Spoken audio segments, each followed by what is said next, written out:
one, I'm gonna have to start faking this confidence shit. So basically, I'm confident around my brothers. I know how to talk. I'm confident when I talk with my dad. But when it comes to anyone, when it comes to anyone outside of that, when it comes to talking to random people or anyone that's different or anyone that I don't know that I'm not close to, I don't know. It's just it's harder for some reason. But the thing is, I've noticed that on camera, whether you're nervous or not, and whether you're dying in the inside, or whether you're extremely confident, nobody knows. Nobody really knows. Even me, I can't tell. I can tell only when I watch it immediately after, because I know and I remember what was going through my mind. But immediately, you can't tell. No one knows. People do not know what you're thinking. They don't know if you're nervous. They don't know if you're confident. So as long as you're faking confidence and you look like you're confident, you're confident. That is confidence. Yeah. I'm yapping right now, but it's alright. I'm gonna just keep yapping. Alright. Another thing I noticed is that I wanted to make the main point of this was today I was watching an Iman Gazdi video, and Iman Gazdi he says this one line that shifts my focus. He says this. He says if you close your eyes and envision your life 5 years from now, where will you be? And then he goes on to say, I promise you, you won't like, and you'll hate your life if you keep going down this path, keep having the same mindset you're having right now. He says you'll hate your life. And then that's when I noticed, oh bro, I'm yapping right now, let me yap. But then the yap, you gonna cook. That's my brother. He not trusting the grind, the process, none of that. He think a nigga yapping and shit. He laughing right now. Alright, so he goes, if you close your eyes and you envision your life 5 years from now, where will you be? He says you won't like where you'll be. It's like a nightmare. But if I close my eyes, even without closing my eyes, I can see that my life 5 years from now, it's bright. It's not gonna be freezing. It's not gonna be cold. Today we got this thing going on in the household right now where we all tell each other it's gonna be freezing. It's gonna be cold after this one Rick Ross edit. If you, I'll briefly explain it. It's Rick Ross. Interviewer came to Rick Ross, and then he was like, I was standing outside, 30 degrees in the cold weather, waiting for you. What advice do you have for me? I'm trying to make it as a young black entrepreneur. He was expecting something profound. Rick Ross said, stay in the cold, gang. He said, it's gonna be freezing. You gotta stay in the cold. Because when you stay in the cold, you freezing, you doing something. When you doing something, it count. You ain't want to wake up one day and you ain't did shit that count. I ain't gonna lie, that's something I live by. Before he even said that one line, you want to wake up one day, you don't want to wake up one day and you ain't did shit that count. I ain't gonna lie, that's a fear of mine. That's a genuine fear of mine. Alright, so I was going with, but if I close my eyes now and I envision my life 5 years from now, I'm not gonna lie, I envision myself in such great places and such great heights that as of right now, I'm contemplating how will I get there? How will it actually envision and build itself and become the life of my dreams? How will I get there? Because that's how big my aspirations are now, my ambitions. I'm thinking, damn, where I want to be is mad far. Where I want to be is like overwhelming. How am I gonna get there? Sometimes I even think, like, I don't even believe in myself. Sometimes. No, I believe in myself. It's not I don't believe in myself. I believe in myself, but it's like, damn, where I'm gonna be is kind of crazy. Like, how am I gonna do that? Or how the hell? Like, I feel like when I get there, I'm gonna be like, how did I do this? But then I know I'm not gonna say how did I do this, because when you take the steps day by day and you take this step, the next step, the next step, the next step, and then by the millionth step, you've walked across the sea and now you're in a first world country. You're not going to ask yourself, how did I get there? Because no, you saw yourself taking the steps. But someone that's at the same position as you right now, and you guys are in the same place, and you guys are both in Africa, or you guys are both in the slums of India, if you tell him, I'm going to walk to America, he's going to be like, how are you going to do that? It's so like far-fetched. It's like in that aspect.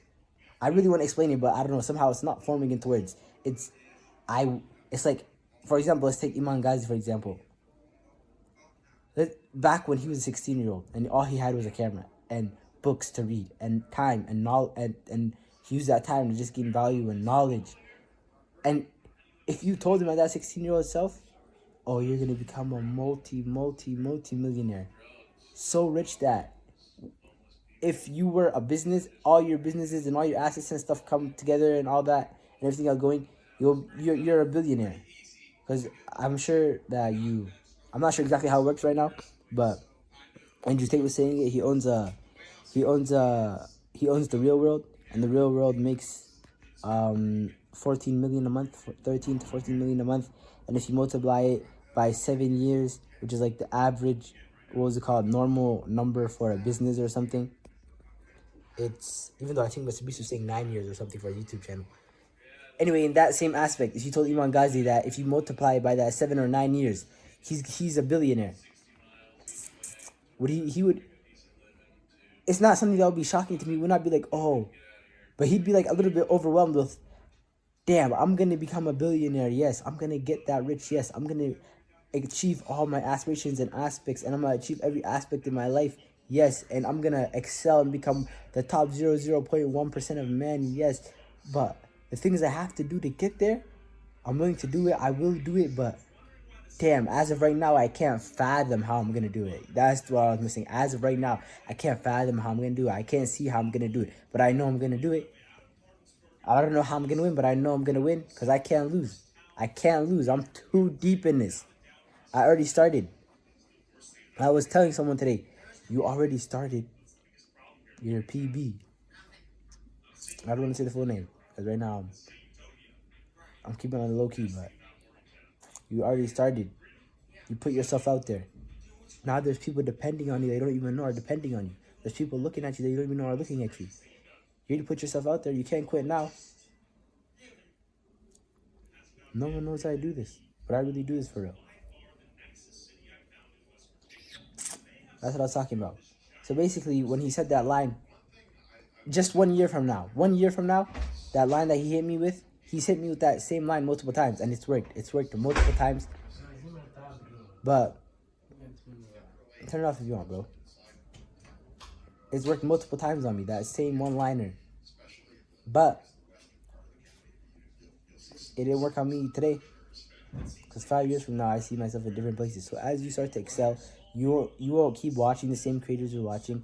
You won't keep spending your time. You won't keep spending your time doing what you need to do. I mean, you won't keep spending your time doing useless shit that you do now. For example, watching YouTube videos, watching shorts, watching TikToks. It don't matter. So, yes, I'm aiming at you low key. I mean, I'm not aiming it at you. I'm aiming it at homies, but I'm aiming it at bros. But I ain't gonna lie, you were saying yeah, and speaking in the background. So yeah, I thought of you. All my brother does right now is watch shorts and stuff. He's not in my head, but I'm in his head. All right. And all right, so the same stuff won't apply to you. I know that kind of struck me in a chord somehow. I was like, okay, I'm kind of doing something. That was a little wake up call that I'm doing something when that line didn't hit me that Iman Ghazi said. So, what else? I also wanted to say this. As soon as I find out how to do it, I'm gonna record and tell myself how to do it. I'm having this problem where I can't basically money loves speed. Money loves fast. There's this 19-year-old I'm in a Telegram that he has, Pierre Corbe. He's a 19-year-old that made 200K doing growth operating. It's 212K, but rounded to 200, I guess. He made, oh, this light is getting me dizzy, bro, because it's mad dark in the room. All right, so I forgot what I was about to say. I'm so dizzy. The light got me. All right, so what he So Perry Corby. Yeah, he said money loves speed. Man, guys, he said in the video that I watched way back too that money loves speed. That's why he's in Dubai, because Dubai everything moves fast. Speed is a problem for me as of now. I'm learning the content creation skill, but the tedious task of looking for the clips, cutting the clips, adding the text, it's always the same thing somehow. That's what I realize that right now. Just now, as I'm making this and I'm saying this to you, that's when I realized that I hate the tedious task, and that's what's like slowing me down. That's what's making me not like it. That's what's taking away my intrinsic motivation. So as soon as I find a solution to start moving faster, start wanting to do stuff faster, I'll talk about that.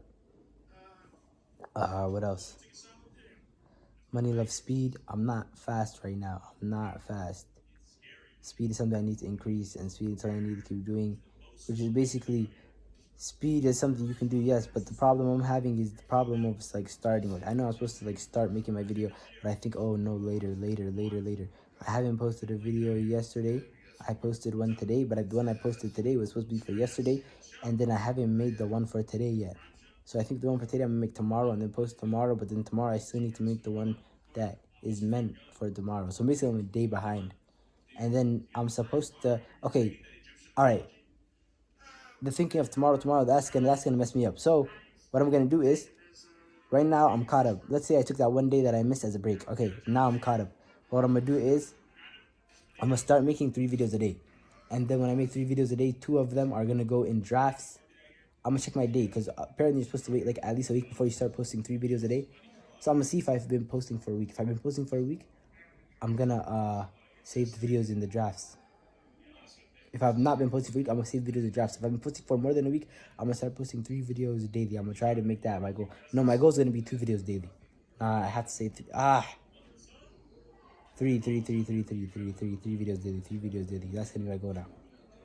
Cause I don't know, 2 videos somehow I feel like it's gonna limit me, and it's gonna, I don't know, cause I think I always get an idea on a video to make, but the problem is I always think, which idea should I make first? This one or this one? This one or this one or this one? That's also a problem that I have to make. So I'm just gonna start. I don't know the solution right now, but I'll tell you guys and I'll tap in when I find it out. All right, the most profound thing I've heard. What was it? It was something profound, but I guess it wasn't really that profound if I don't remember it. So I think I'll say the most profound thing that I got right now at the top of my mind. How you know something is important or profound? If you don't know that something is important or profound, how you will know if it's important or profound is if it sticks. If it sticks, it's important. If it sticks, if it's worth it. If it sticks and you can remember it, it's worth it. If it's not, you're probably better off without it. A principle that's used in is, there's a show I was watching called Hoarders, and then the guy that's helping the hoarders get rid of their house full of junk, like literally a house full of junk. They don't have no space to lock. You open the door, you'll think it's a cartoon movie, like what was it called? Chairs and stuff, and chairs and books and balls and who knows what will start spilling out. Toilet paper will start spilling out of their house. Then they'll walk in. That type of hoarder level. He basically said, if you can't get a pen and paper and start writing down everything that's in your house. If you can't remember anything and if you can't remember anything and you bought it more than 6 months ago, throw it. You don't need it. It's useless.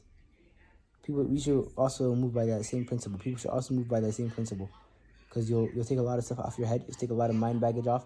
You'll take a lot of computer space off. You take a lot of phone space off if you're lacking GB and whatever. And it's just a good principle in life to have. So yeah. So what I meant by that quote is that probably the quote that I wanted to say, it was powerful, yes. It was a good quote, but probably wasn't profound enough if I could remember it. Log it out. AM. I always have trouble turning this camera off, because I'm trying to turn it off without flipping and looking. Give me 2 seconds, technical difficulties. See you logging out. AM. Alright, that's awkward.